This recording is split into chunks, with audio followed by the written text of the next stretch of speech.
You may have seen some of my previous videos on radiating diamond emblems. Well, today we're going to push the envelope even further. We're going to go for a triple diamond emblem. Come on in and check it out. I am Dyeverse Designs, aka living for the better good of all. It's who I am, it's what I do, my mission, my passion in life. So in today's video, we're going to try a triple diamond. I normally start my diamonds about 3 inches down from the bottom of the collar, and we're going to do them about 3 inches apart. I'm not sure that that's going to be quite big enough for this, but we'll try it and see.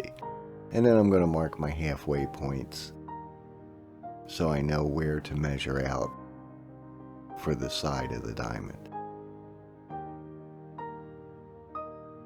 And you can watch any of my diamond emblem videos for a very much more detailed version of how to do this and how to scale these out right.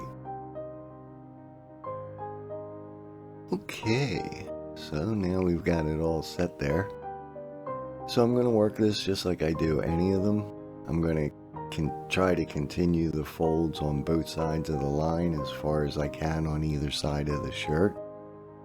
It does get a little more challenging, I did find, when I, got into working on this. Doing a triple diamond emblem, you're doing the diamonds much smaller than I'm really used to, so it is kind of a challenge, but we'll see what we can do with it. Again, anytime you're going to make the turn, you use your index finger to pivot the shirt. That'll give you some space there that you have to develop some folds to take up the extra material.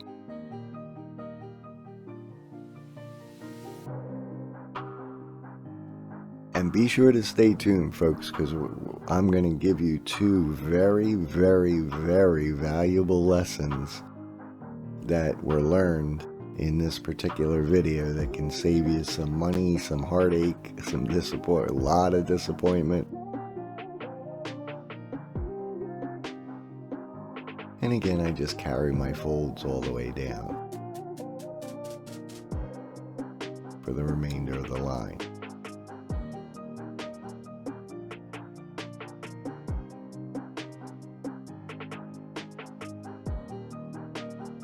Next, I'm going to have to bind that up with some string or sinew.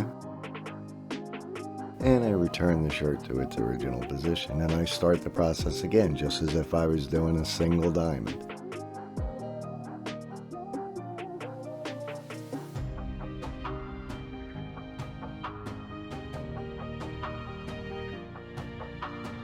It does help if you keep pulling everything toward the outside away from the actual diamond emblems themselves for the later portion of what we're going to do.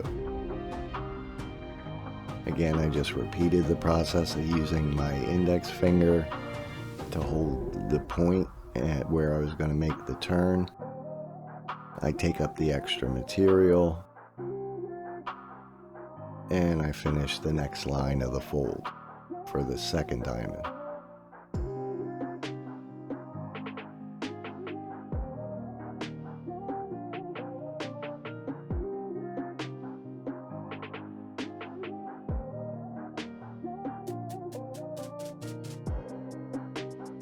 Now, it's really, really tricky to try to get a separation because I want to try to do the top and bottom diamonds one color, and I want to do the middle diamond in like a green, probably a new emerald green. I'm going to, go ahead and wrap this second one up.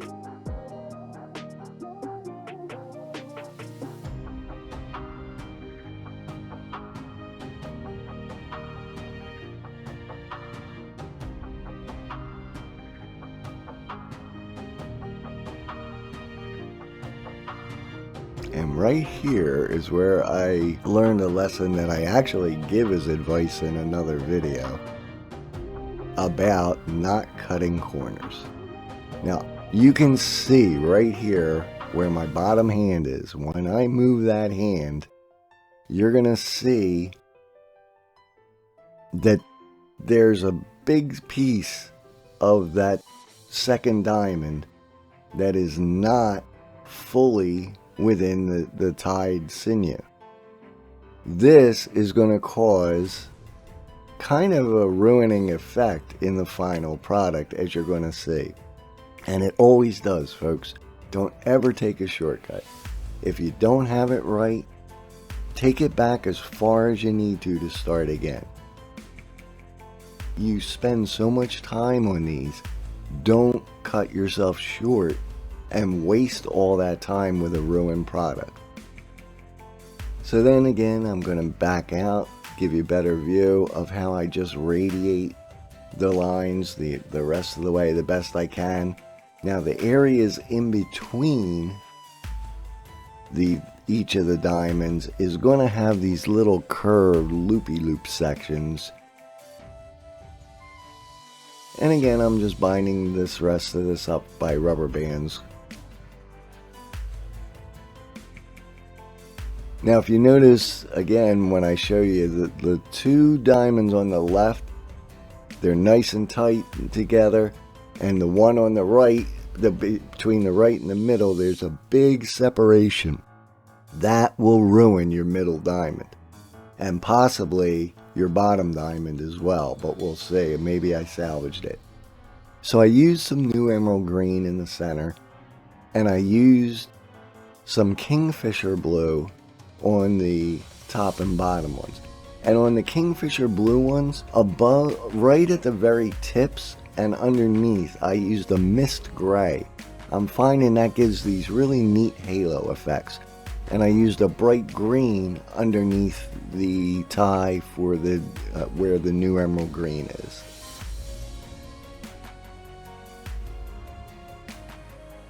Then I put ice on it because we're just going to ice dye the rest. And this is top ice dye, so this will give us a looser kind of look with our dye. That was a black cherry. This is a lemon yellow. I get some nice results with that combination. This is new emerald green.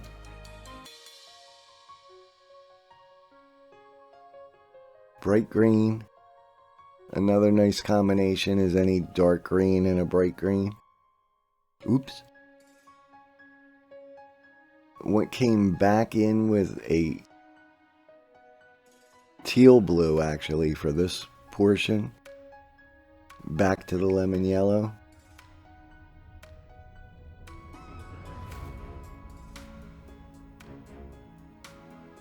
I came in kind of heavier with this one. Then back to the... Oh, actually, I'm sorry. That's actually Chinese red. And then another little bit of mist gray because I'm going to put some kingfisher blue down here on the end just to balance things out, because I like to talk about balance when I'm doing these. And as you notice, I kind of get like a contrasting color, a brighter color, and then like a green or a blue, and then a blue or another bright color, and then a blue, and then a bright color, and back to whatever my first contrasting color was, and then back to the bright color and another color to kind of balance out the bottom. So we let that sit for a couple hours. I always wash my shirts in a textile detergent called Synthropol.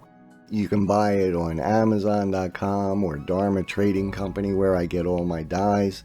It's a textile detergent that actually stops the dye from reacting with the shirt any further. So this way, when you wash it and you wash out all the extra dye, the dye won't bleed back onto it, and you'll have almost no bleeding in your washes afterwards, which is a really nice plus. Well, before I wash it in the Synthropol, I rinse it very thoroughly in cold, then warm, then hot water. After I wash it in the Synthropol on hot water, I dry it on permanent press, I give it an iron, and here we have our final result. So, we'll start with the good, because I'm a positive person. So, the radiating pattern, it did still manage to work. It's a lot tougher when you're doing the triple diamonds. And as you can see from life lesson number 1 that I was telling you, do not take a shortcut. It will always, always, always come out in your final result. So the final result showed me that because I didn't take my time, I didn't back up and refold and retie, I ruined the middle diamond, and I altered drastically the shape of the bottom diamond because it looks a lot curvier all around the top half as opposed to clean, sharp, and crisp like that top one that I took my time and did right. So learn the lesson. If there's something that doesn't look right, doesn't feel right, you know, if you're doing your fan folds, if they're not flawless, if you feel something like in a layer underneath that doesn't feel exact, open it up and fix it. I'm telling you, there's nothing worse than putting 4 or 6 hours into a shirt that would have been dynamite if it hadn't been for one little thing. I'm telling you, I go through this. I've been through it a lot. So take my word for it. Make sure you do it right. The second life lesson that I learned here is that you really got to pay attention to how you place your other designs around a main emblem. In this case, because we were doing triple emblems, because of the way that those two lines intersect between the diamonds, it's very, very difficult to get a nice radiating pattern coming out. We did so at the bottom, but that's because there's nothing to break up the full radiating all the way out to the end of the shirt. When you're doing toward the middle, toward the, you know, the armpit to the middle of the sleeve, those sections are a lot harder to pull this off. The other problem with a triple diamond emblem, if you're going to do like something radiating all around, is you can see that the way the loops of color radiate outside of one another isn't really all that attractive. I mean, it probably wouldn't have been bad for the center one, or for the very center edges all around the diamonds where I have the Chinese red, but reality-wise, I probably should have gone with a scrunch fold, or at least only done the radiating fold on the very top part of the shirt, like from the center of the top emblem up, and maybe from the center of the bottom emblem down. If I had done that, and then maybe done a scrunch with that middle section, or done a scrunch with all the rest of it, I really think this would have been a dynamite shirt. Also going to have to play around with my colors. Obviously, bright green and peacock blue do not mix. That's what gave me that almost black line toward the outsides, outermost ring. Our Chinese red wasn't really a right color to go with here either. I do like the kingfisher blue on the outside edges of the sleeves and the bottom outside edges of the bottom of the shirt.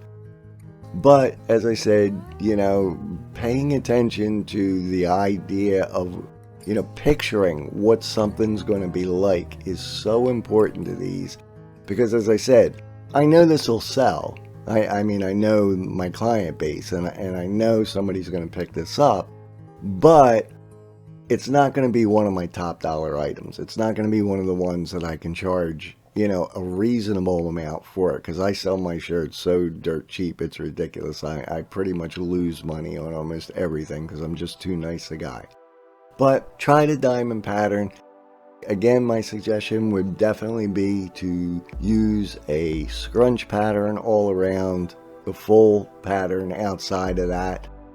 And I would probably lay my dye a little differently. I don't think I would lay my dye quite in this looping pattern. I think I would try to radiate the lines of dye out. I'll do another video on one. We'll give it a try together. What do you think? All right?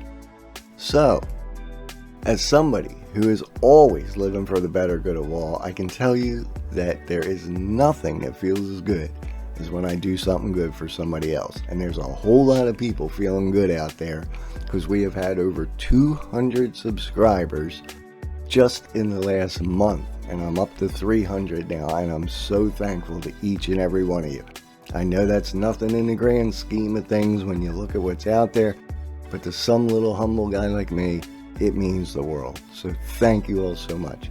If you haven't subscribed, get that great feeling now of helping somebody out.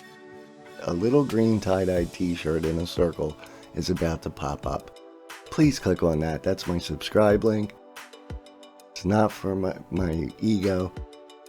It's not to get monetized. I just want to get my rankings higher so that I can get seen. If you can't get seen, you can't get the good stuff out there. So please help me out. You'll feel great you did. Go ahead and click that button. Until then, I am Dyeverse Designs, aka Living for the Better Good of All. I hope you are too.